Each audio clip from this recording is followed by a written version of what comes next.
pinainit Ramdam ko ang halik niya sa leeg ko, pababa sa aking.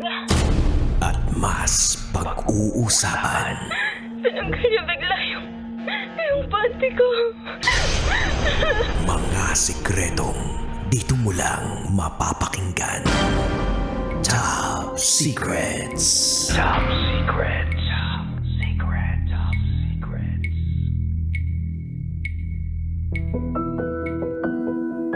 Hi Kabisyo, it's me DJ Rocky Terra and welcome to the program Top Secrets.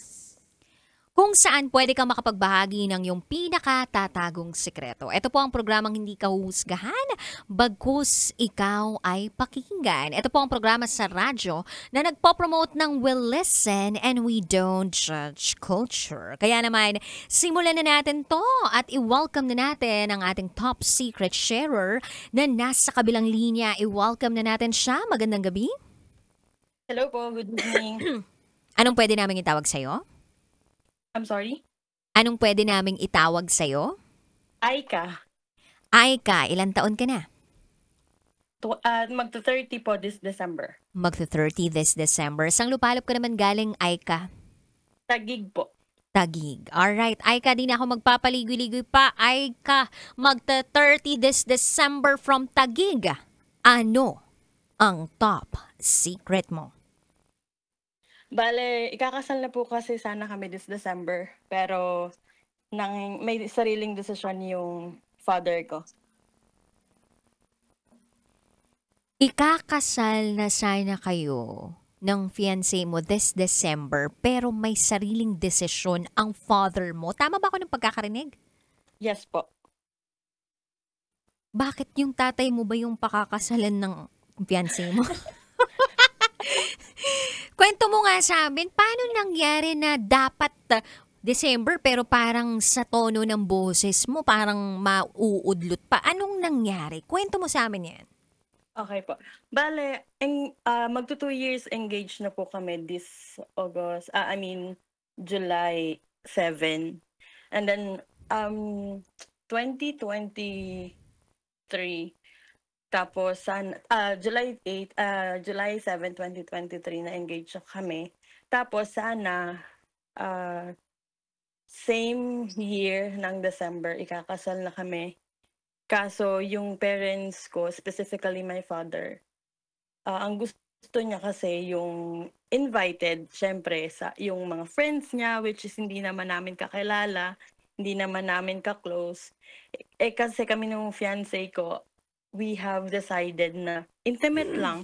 Kumbaga, family lang yung pinaka-closest lang talaga yung invite namin. Kasi gusto sana namin na after the wedding, makilala ko, makausap namin sila. Pero ayun, may mga side comments yung father ko na, ay hindi, para makatanggap ka ng maraming gift, maraming pera, kailangan natin maraming i-invite. Kasi yung budget namin is sakto lang. Kumbaga, intimate lang talaga for 30 to 40 packs. Yun lang talaga. Mhm. Ayan. And ilan tong mga gustong imbitahin ng tatay mo? Actually, he is planning na ang maging guest ay 100. Wow! Dito ba sa suggestion niyang ito, may iaambag siya? Meron naman siyang sinabi. Sabi niya, sige, gawin niyo yung unang plano na mag-rent lang kayo ng place na intimate lang yung mga ninong at ninang, yung mga closest friends niyo and yung relatives natin. Pero since di ba po pag nagre-rent lang ng venue, ano lang siya, parang ilang hours lang. So after that, gusto niya may handa pa sa bahay namin para daw yung ibang friends niya, ibang relatives namin na hindi namin ma-invite dun sa first venue, makapunta. Politiko ba yung tatay mo? Hindi po. So what was your reaction nung binabanggit ng tatay mo itong mga bagay na to? Sabi ko sa kanya, bakit? Hindi ko siya mag-gets. Kasi in the first place, gets ko na sagot niya yung second reception, pero hindi ko naman sila kilala, eh. I mean, para saan? Hindi naman ako after gift, hindi naman after ako monetary. Ang gusto ko sana, eh, yung bang ano lang, as in kakilala lang, yung walang iba na wala namang ambag ba sa relasyon namin. Mhm. Ta's yung sabi ko sa kanya, "Eh, ikaw kung anong gusto mo?" Yun yung reply niya sa'kin, parang galit pa na, "Ikaw na bahala." Mga gano'n. Mhm. Ay, kumusta naman yung mama mo tungkol dun sa sinasabi ng tatay mo? She is actually neutral po. Kung ano yung gusto ko namin, yun daw yung masusunod hangga't maaari. Pero i-welcome din daw namin yung feedback or suggestion ng papa ko. Mhm. And yung mga kapatid mo, meron ka bang mga kapatid na mas nauna sa iyong magpakasal? Wala po, ako po yung panganay tapos dalawa lang po kaming babae. So ikaw yung unang maikakasal sa mga anak nila? Opo. Oh. So, anong eksplanasyon ng papa mo bukod dun sa makakakuha kayo ng maraming regalong pera dun sa mga bisita? Bukod dun, ano pa yung ano niya? Ano pa yung rasyonale niya bakit daw gusto niya ng mas malaking wedding? Nakakahiya daw po kasi 'pag hindi nag-invite. Tapos kasi ano siya, eh, kasali siya sa parang frat, di ko alam kung puwede sabihin yun on air, ta's president siya. So, parang nakakahiya naman daw sa ibang Mhm. brother niya Mhm. at saka sa ibang relatives namin na hindi man lang ma-invite knowing na dalawa na nga lang kaming magkapatid, ako pa yung panganay at ako yung Mhm. unang ikakasal, Ano ba ayun. 'to? Nagsisimula sa letter M, letter T, o letter E? Po. M! Ah. So, anong plano niyo ngayong eto muna, ano munang reaksyon ng magiging asawa mo sa lahat ng suggestion ng papa mo? Actually ayaw po talaga namin. Ah, Hangga't maaari nga po ang gusto namin ano na lang, eh, yung kung puwede na kami lang dalawa talaga tapos may witness lang. Kaso iniisip namin siyempre may parents din naman ako, may parents din siya. Baka though nasa tamang edad naman na kami pero baka alam mo yun maghinanakit, gano'n, Mm. na hindi mapagbigyan. Pero we are really looking na intimate lang. Kaso Mhm. everytime na sasabihin ko yun sa papa ko, "Bakit ayaw mo, ikaw ng bahala." Nagagalit siya, gano'n lagi yung feedback niya. May mga ibang suggestion ka ba sa kanya? Like, gusto mo ba sa birthday mo na lang imbitahan yung mga friends mo, yung mga gano'n? Na meron ka bang parang naisip na puwede pang "Papa, since once in a lifetime lang yung wedding, bakit hindi ba puwedeng sa ibang araw mo na lang sila ayain? 'Wag naman sana itaon sa sa mismong wedding namin." mm. Kaso sabi niya parang isa kang gastos, isa kang pagod, ayun. Pero ikaw ang pinakamapapagod diyan, tsaka energy Ayun nga mo. po, Hindi yun nga biro po, eh. magpakasal na merong 100 guests, Kaya ang target lang talaga namin 30 to 40 as in yung pinaka-close lang namin. Kasi ayun, ayaw namin na may ibang tao na hindi naman namin kakilala ta's ang plano niya siyempre 'pag gano'n ng mga nag-iinom, as a Christian parang hindi talaga. Nagkaroon na ba kayo ng pamamanikan? Wala pa po kasi yung sa fiance ko po na side, yung, mga kapatid niya nasa abroad pa. Tapos ang meron lang siya dito talagang mama niya, which is nakakapunta naman na sa amin, pero yung formal na pamamanghikan wala pa po. Pero may balak na kayo? Opo, opo. Mhm. And balak niyo ba ituloy yung pagpapakasal ng December? Actually 50-50 po, eh. Kasi yun nga po, Si iniisip father? namin na baka may magalit, which is alam ko naman na magagalit siya, eh. Pero mas nangingibabaw na kasi parang nauudlot na siya ng nauudlot 2023 pa, tapos 2025 na ngayon. Parang dahil lang dun, namo-move yung sana ikasal na kami. Why not, Aika, isuggest mo sa papa mo, mag-renewal of vows sila ng nanay mo. Tapos, Aika, magre-renewal of vows sila ng nanay mo. Tapos, dun niya i-invite yung mga friends niya, o, di ba? Nagpakasal na siya talaga ulit, di ba? Try mo yung one na yun. Pero, ako naranasan kung magpakasal ng intimate lang, ha. Like, family, as in, yung immediate family lang namin ng asawa ko. Tapos, yung iba, mga closest friends na namin. Tapos, 2 pares ng ninong at ninang lang yung kinuha namin. Tapos, dun sa after party namin or yung parang reception namin ng asawa ko, ano lang yun, parang mga gate crasher yung mga kaopisina namin, close din namin. Ganun yung naging setup ng kasal namin. And alam mo, dun sa intimate wedding na yun, sobrang damang-dama ko na itong mga taong to na inimbita namin, napakahalaga nila sa buhay namin at napakahalaga din namin sa buhay nila. Kumbaga, tama yung sinasabi mo, Aika, kanina na gusto lang namin yung mga imbitahan namin, yung taong kilala talaga namin at naka-witness ng pagmamahalan namin.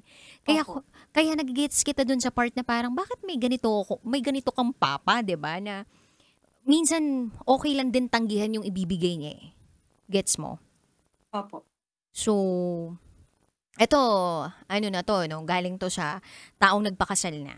So, kung meron mang ibibigay na pera yung magulang nang walang hinihinging kapalit, okay lang, tanggapin mo. Pero kung ang kondisyon nun ay dapat kasama yung mga kaibigan niya, your wedding, your marriage, your rules.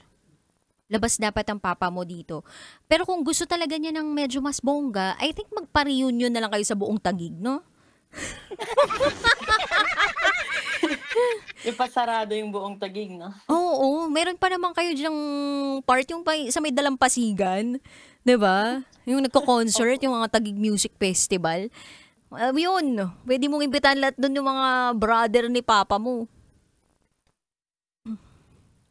Kaya ayun, magulo yung isip namin. Hindi talaga namin alam yung gagawin. Specifically ako, kasi nanggagaling yung feedback sa father ko eh. Oh. It matters. Does it matter?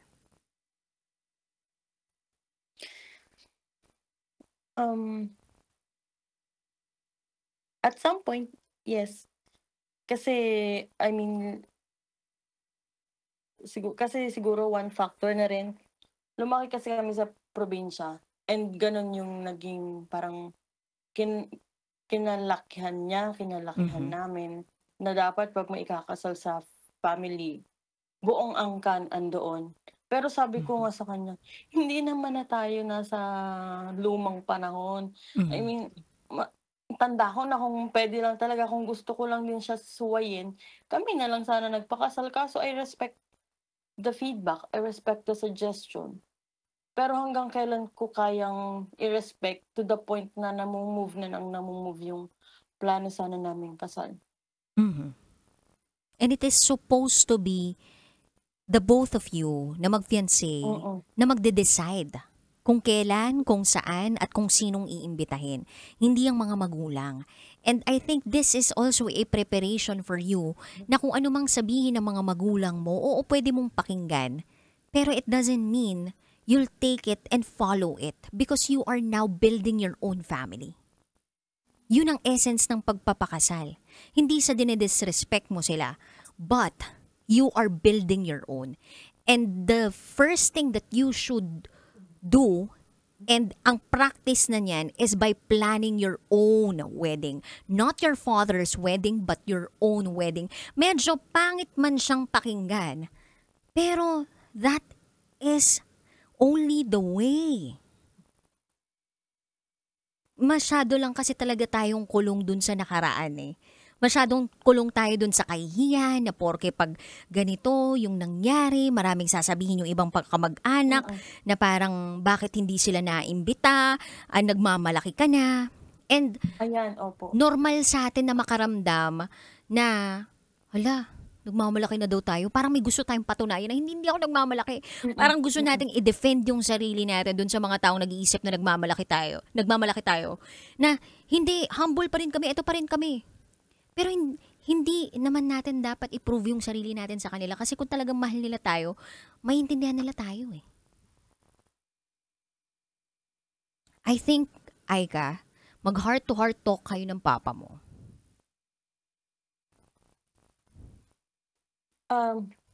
Nag-try na po kami twice, Mhm.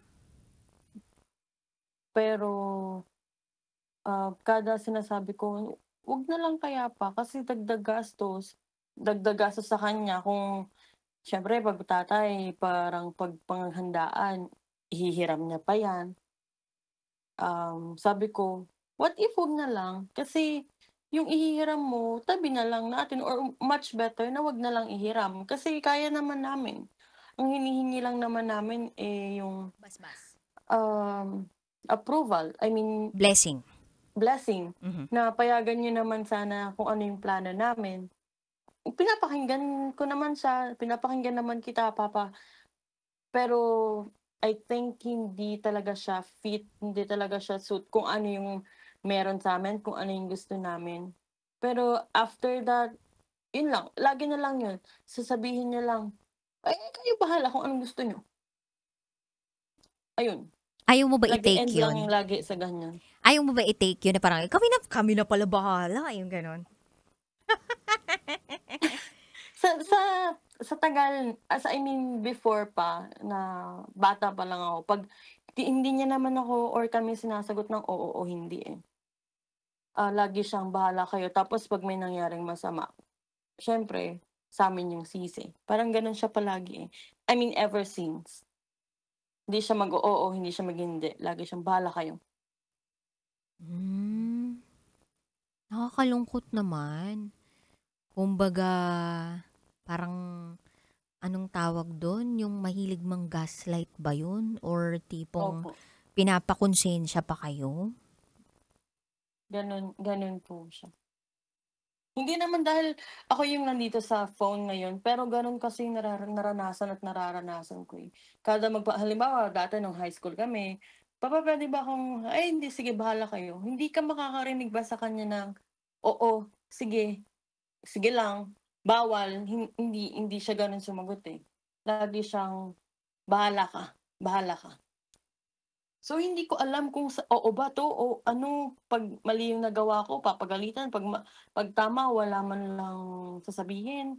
So, paano? Hindi ko siya nage-gets.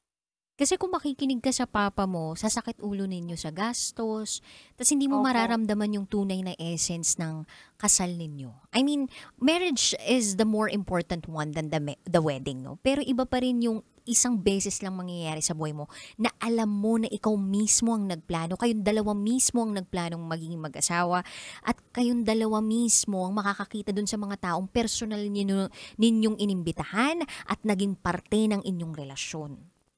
Kung susundin mo siya, hindi mo lahat yun magagawa. Hindi mo lahat yun mararamdaman. yun nga po, eh. Ang naiisip ko naman, 'pag sinunod ko siya, sige masaya siya. Paano naman kami? Paano naman yung side namin na may napagbigyan pero yung mismong kinasal hindi masaya, parang gano'n. Mhm. Pero yun po, hindi pa lang talaga malinaw kung ano ba yung gagawin ko Mhm. namin.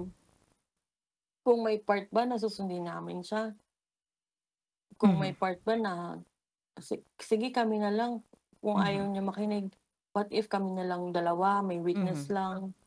Total 30 na rin naman kami, hindi naman na Mhm. kami bata, nakabukod naman na kami, Mhm. stable naman yung trabaho namin. Yun po, hindi malinaw sa amin Mhm. kung paano. Alam mo, Eka, nararamdaman ko sobrang buti mong anak. Sobrang bait mong anak.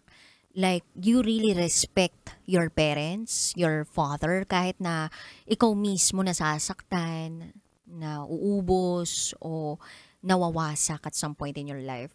Naintindihan ko na sobrang mahal na mahal mo yung magulang mo at talagang nire-respeto mo yung ama mo. Pero sometimes you have to make big decisions.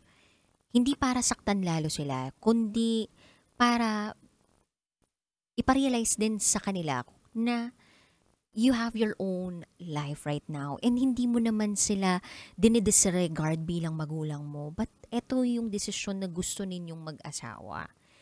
Pagpapaintindi, no? Kung ano man yung magiging sagot nung father mo, kailangan mo talagang lunukin, kailangan mong minsan i-ignore. Pero kung mahal ka naman ng papa mo, he will eventually understand na yun talaga yung desisyon ninyong mag-asawa. Ako ang nakikita ko dito, you can compromise, no? I remember ang nangyari naman dun sa wedding namin since medyo parang feeling ko maraming nagtampo doon sa mga kamag-anak namin. Ang ginawa namin, right after the week of our wedding, umuwi kami ng probinsya. And then dun sa probinsya, nag-gathering kami. So, sagot namin yung pagkain, sagot namin yung venue, simpleng salo-salo. Sabi namin, pasensya na, hindi kami nakapag-imbita. Limited lang talaga yung guest namin eh. And natuwa ako dun sa response nung iba na, oh, okay lang, ang mahalaga masaya ka. Masaya kayong dalawa and masaya kami para sa inyo. Kapag mahal ka ng mga taong to, kahit pa sa malayo ka nila titingnan, kahit pa nasa malayo sila, tatanawin ka nila na nandun pa rin yung pagmamahal nila. So, hindi ko sinasuggest naman na ganun din yung gawin ninyo kasi depende pa rin yan talaga sa financial capacity ninyo. Depende pa rin yan dun sa kagustuhan ninyo na mangyari pa rin yung bagay na yun. Pero kung hihingin mo yung opinion ko about it, to compromise with your father's wishes, pwede kayo yung magpakasal na muna, kasama mga magulang ninyo, in an intimate celebration. And then afterwards, it's another day na parang isabay na lang sa birthday ng kung sino man ang mahalaga sa inyo. Tapos, doon na lang imbitahan yung mga hindi na imbitahan. Or kung po pwede nga, yung mga sinasabi nila engagement party, 'di ba? O kaya pag namanhikan, imbitahan yung ibang hindi maimbitahan sa mismong kasal, yung mga ganun. Hanap na lang ng ibang paraan para maimbitahan yung mga taong importante sa buhay ng magulang mo, to give them the space and to give them that parang pride, 'di ba? Na ikakasal ka na. Kasi minsan di talaga mawala yan sa sistema nila eh. Na Kaya parang nga po, magigivin ka na hirap. lang eh. Magigivin ka na lang talaga eh. And, Tapos ang gusto niya pa, Mhm. yung mga ninong at ninang, tropa niya. Sabi ko, hindi na, Tapos hindi mo kilala. ano ba naman yan? Wala nga silang ambag. Kumbaga, hindi naman sila, ano bang alam nila sa amin? Hindi nga nila alam pangalan namin eh. Hindi nga nila alam saan kami nagtatrabaho. Hindi nila alam kung saan kayo unang nag-kiss, di ba? Wala silang kaalam-alam. Tapos all of a sudden, gusto niyang gawing ninong at ninang. Old At school home yan. pa, Diyos ko. Old school talaga yan, old school. Meron naman ako naalalang ginawa nung isa ko pang kaibigan kasi ang dami talagang advice sa paligid pag ikakasal ka na eh. Di ba? Once na na-engage ka na, nalaman ng mga tao sa sa paligid mo na parang engage ka na, ang daming chuchu, ang dami mong maririnig na mga advice. Alam mo, ganito, ganyan, ganyan. Tapos maririnig mo sa kamag-anak mo, oh, gawin mong flower girl si ganito, gawin mong abay si ganito, gawin mong ninong si ganyan. Parang, hello, kayo ba ikakasal? Kayo ba gagastos? Parang ganun, di ba? Ay, so kung Tapos, pakinggan sorry, mo. isa pa. May Oh, go. ano pa siya. Syempre, kasal namin, ang balak din talaga namin, walang bata. Yan. Wala yung... Kasi feeling ko naman, pag may bata, hindi naman maintindihan eh. I mean, baka mamaya maggulo-gulo pa. Iniiwasan lang din sana namin yung ganun. Pero sabi, ay, mga pinsan ko po kasi mga bata. Hindi pwedeng hindi mo invite. Sabi ko, bakit? Hindi na. Hindi na. Ang hirap-hirap. Diyos ko, lahat na lang. Naku, ay, kang hirap ng may ganyang magulang. Mahirap turuan pag ganyan nakakunat yung mismong tao. Lalo na sa pag-iisip na dapat imbitado lahat pag kinasal yung anak niya. Kaya nga, ewan ko ba sa kanya, gusto niya kasi, feeling ko lang as anak niya.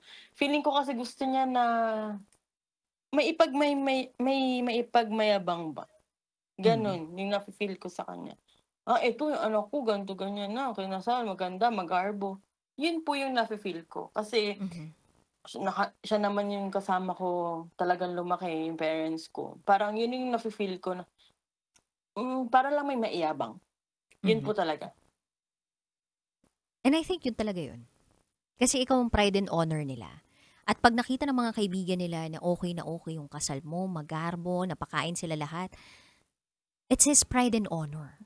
And we Opo, don't want that to be taken away from them. Tama, okay din naman na parang pride and honor ka nila eh.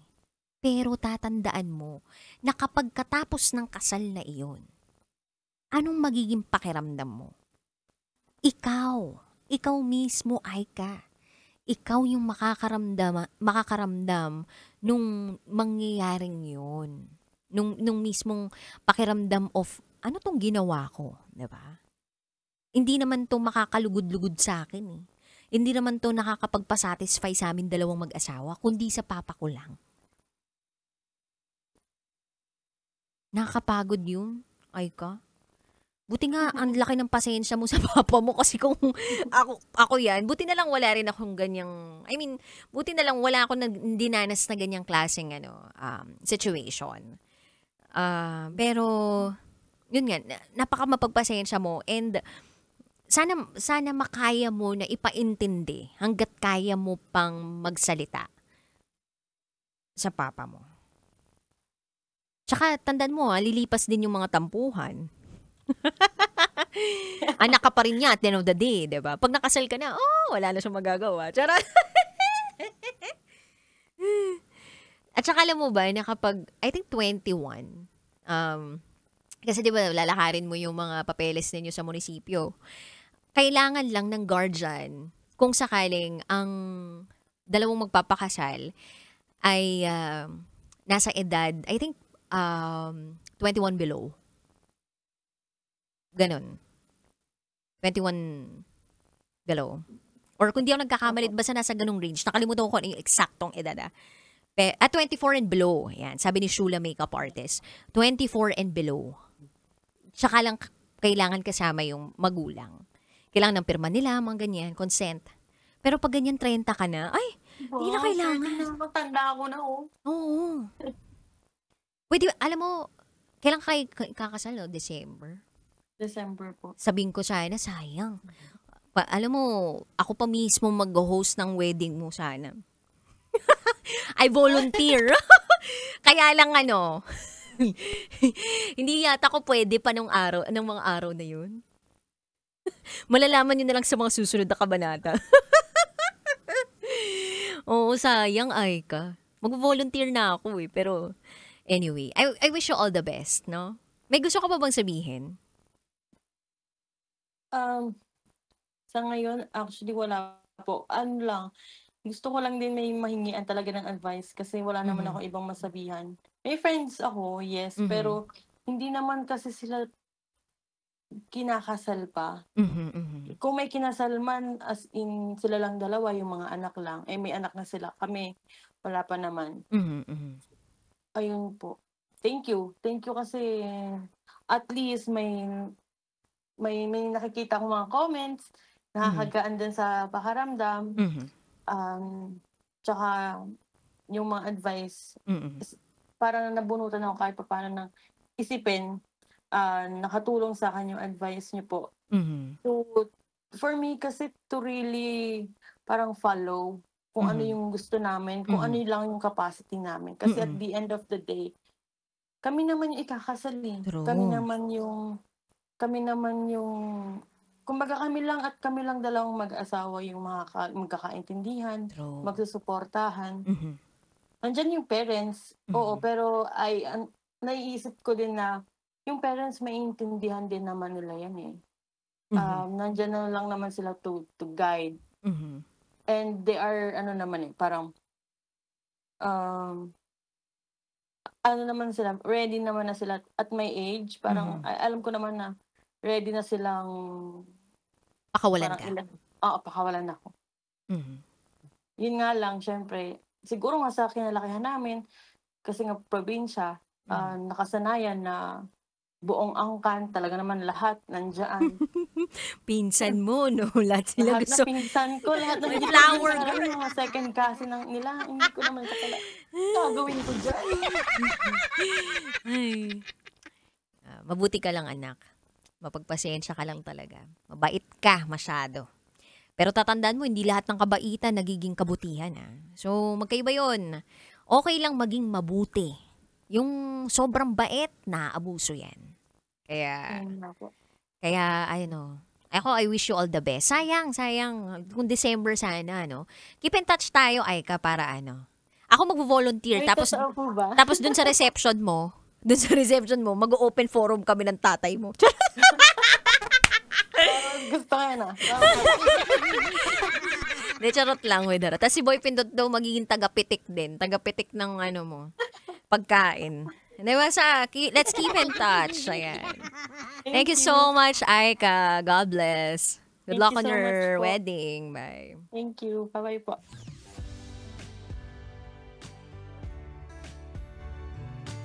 Ay nako, sinasabi ko sa iyo, nakaka-stress din talagang magpakasal dito sa Pilipinas kasi ang daming chuchu ng mga marites. Ang daming chuchu ng mga kamag-anak, ang daming chuchu ng mga kaibigan, lahat-lahat na ng mga tao sa paligid mo may sasabihin yan, may unsolicited advice.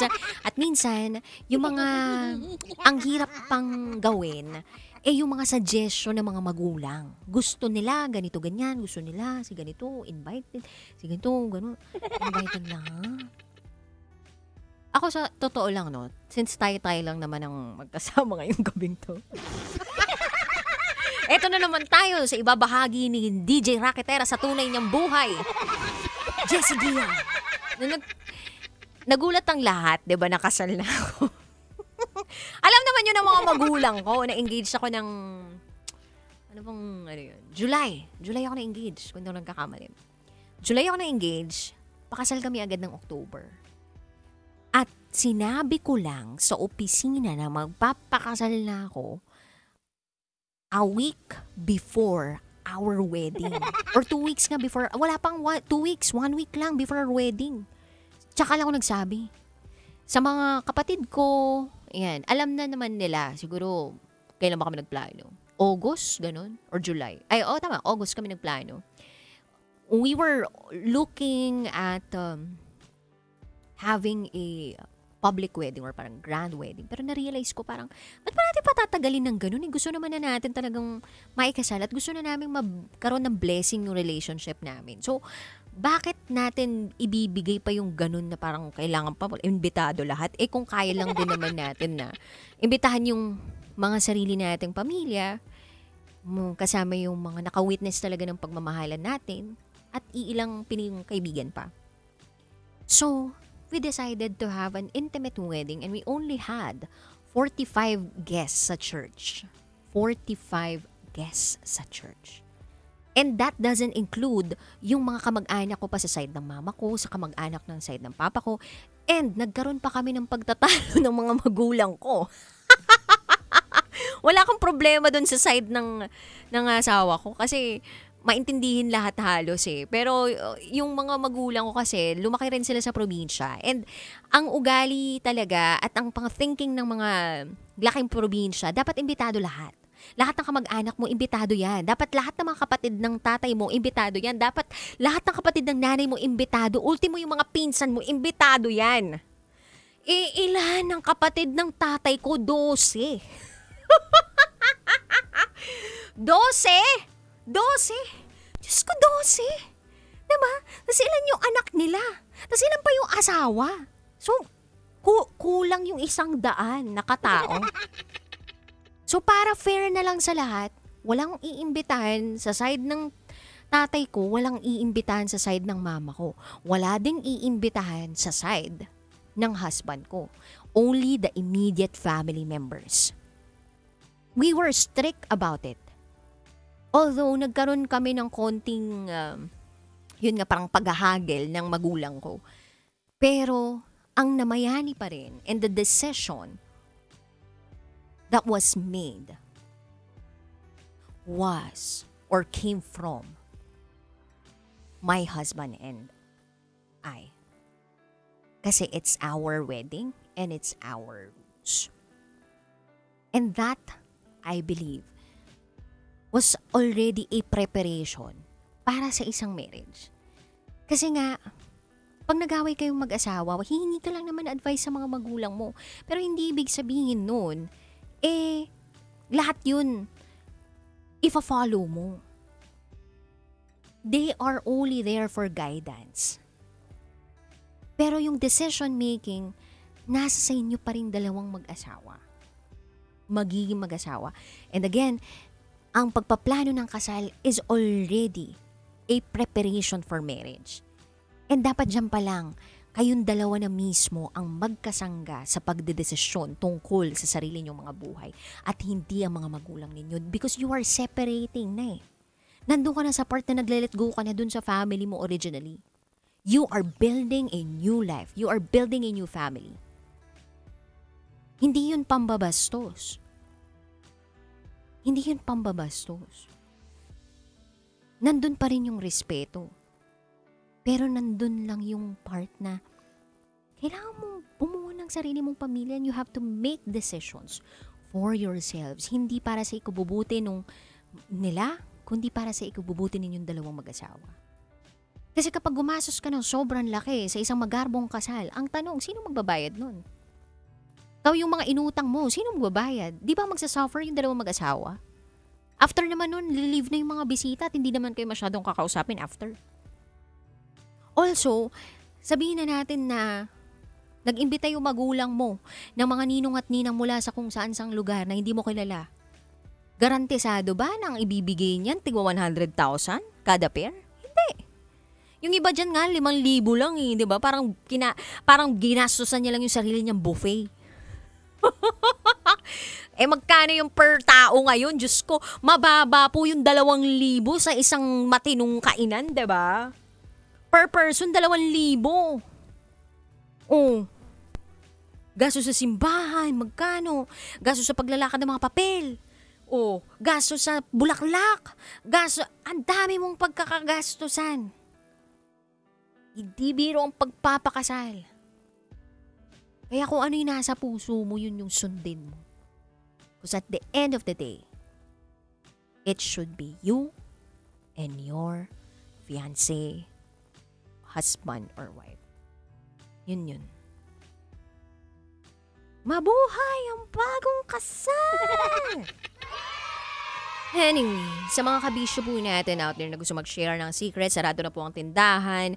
Bukas na lang ulit magsama-sama tayo. At pag bukas nagsama-sama tayo, ay, excited na ako. Excited ako kasi may makakasama ako bukas sa Dax. Malaki, masarap pisil-pisilin. Ang mga muscle.